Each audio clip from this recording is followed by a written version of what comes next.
السلام عليكم ورحمة الله وبركاته. أهلا وسهلا بكم مع زينب فقيه وأكلة جديدة. النهاردة هنعمل مع بعض حاجة بسيطة كده، مكوناتها كتيرة شوية بس موجودة دايما عندنا يعني في البيت، وحلوة قوي مع الفطار، بتفتح النفس حتى مع الغدا يعني، بس مع الفطار حلوة جدا. معايا بتنجانية، معايا بطاطساية. هنشوف دلوقتي كل حاجة هنعمل فيها ايه.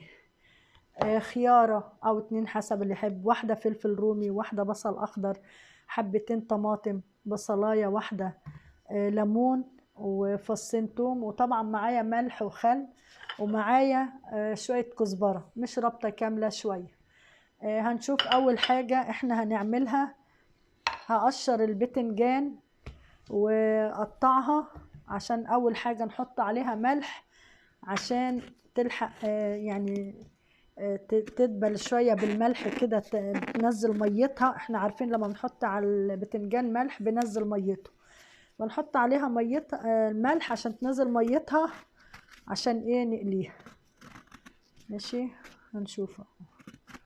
خلص وارجع لكم حاجة حاجة.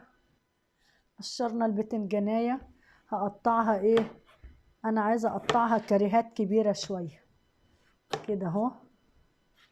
ماشي كده، تبقى كبيرة شوية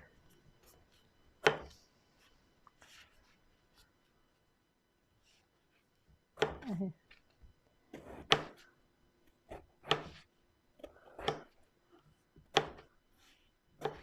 تمام،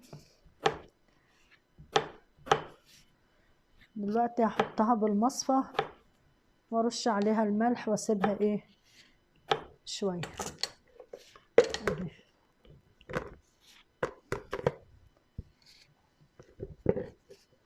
الأكلة دي على قد ما هي بسيطة كده، بس بجد بيبقى طعمها حلو قوي وبتبقى جميلة، تفتح النفس قوي. اهو الملح على البتنجان، وهسيبها. دلوقتي هقشر البطاطس،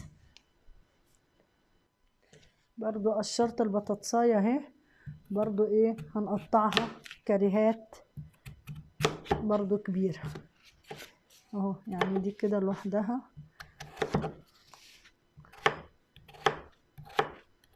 اهي بالاحجام دي. ماشي، على فكرة الأكلة دي والله بتبقى جميلة جدا، حتى إيه لو الواحد في يوم حب كده يعني يعملها هي وأي حاجة، هي وطبق فول، سواء فطار أو غدا، يعني يعدي يوم كده تبقى حلوة قوي وجميلة. أنا هحطها دلوقتي بدي بالبولة، وأحط عليها مية، وهنبدأ إيه نشوف هنعمل إيه تاني. دلوقتي أنا هبدأ إيه أقطع المكونات دي كلها، برضو إيه تقطيعات كبيرة كده مثلا اهي، احط في البول. نفس الوقت الطماطم برضو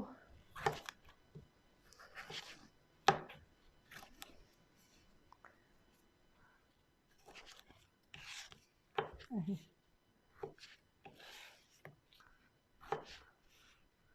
تقطيعات كبيرة كلها. البصلة الخضراء اهي، شرايح كده كبيرة.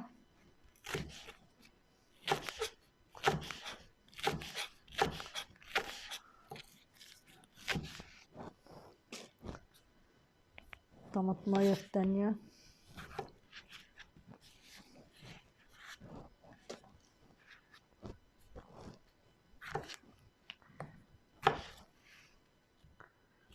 تبقى روعة.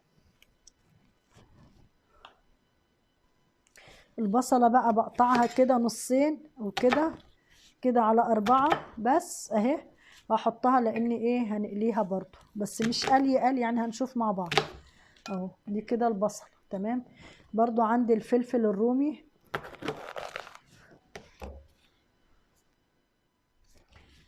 الفلفل الرومي برضو اهو، هقطعه برضو كريهات كبيرة شوية برضو كده اهو اهو. تمام، وهنحطه برضو في الطبق عشان هناخده سنة بسيطة بننشيه. خلاص، هيبقى فاضل معانا الثوم والليمون في الاخر هنعصرهم، والكزبره هفرمها واحطها في الطبق برضو. نفرمها كده اهو معقوله.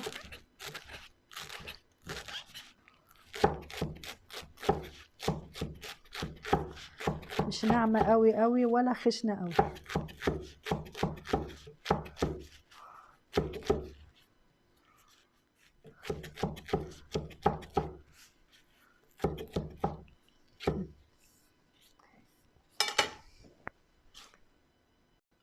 فرمت الكزبره خلاص اهو كده. ايه هنروح على الغاز ونشوف ايه هنقلي الحاجه ازاي. دلوقتي الزيت سخن، هضيف البطاطس في الزيت. انا طبعا ايه دايما بحاول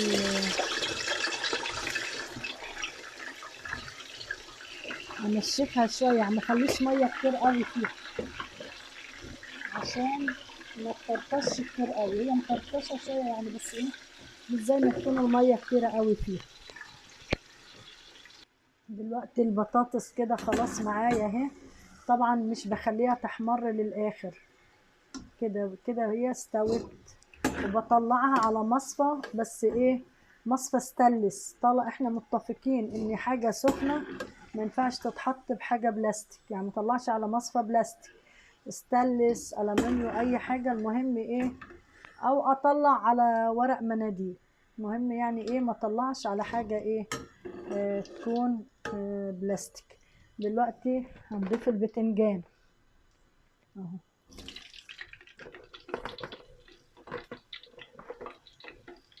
تمام.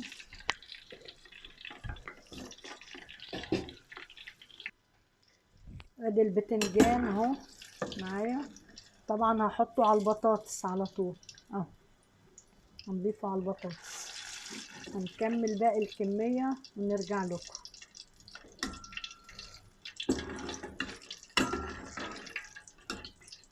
تمام. ادي باقي البتنجان خلص معايا اهو خلاص. دلوقتي نشوف اخر خطوة، حاجة بسيطة وسهلة وكمان مكوناتها كتيرة وحلوة. دلوقتي هضيف البصل والفلفل اللي معايا، بس حاجة بسيطة كده وبشيلهم مش كتير، يعني مش يتقلوا قوي اهو. هطلع بيهم يعني ايه، بخليهاش يعني تموت قوي، تفضل كده فيها ايه اللمعة بتاعتها. تمام. كله هطلعهم نشوف مع بعض.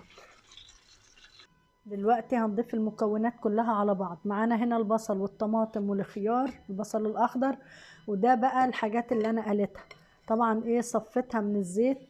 بالنسبة للملح انا طبعا ملحت البتنجان لوحده وملحت البطاطس لوحدها، فطبعا ايه يعني ممكن نحتاج بس مش كتير.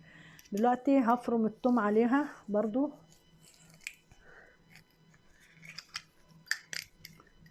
اهو. هرست الثوم. تمام. طبعا انا وانا بوزع الثوم كده بحاول اوزعه على الكل عشان ايه ما احطوش في حته واحده، عشان وانا بقلب ما يبقاش متكون في حته واحده. ماشي اهو. انا كده هرش رشه ملح مش كتيره، عشان طبعا زي ما قلنا انا ملحت. عندي عصير ليمونتين هحطهم اهم، وكمان هحط شويه خل.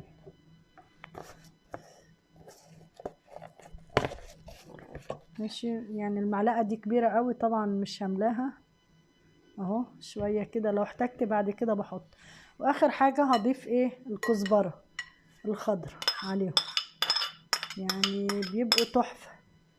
نقلبهم. شايفين قد ايه مكونات كل دي الحاجات دي مع بعض، يعني تستاهل رائع. تتعمل سندوتشات على الفطار جنب اي اكل هتتاكل وتبقى جميله.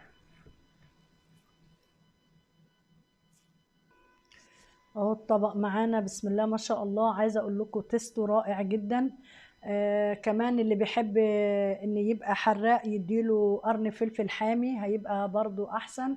لو عجبكم الفيديو لايك وشير، واستنونا مع زينب فقيه وأكلة جديدة، والسلام عليكم ورحمة الله وبركاته.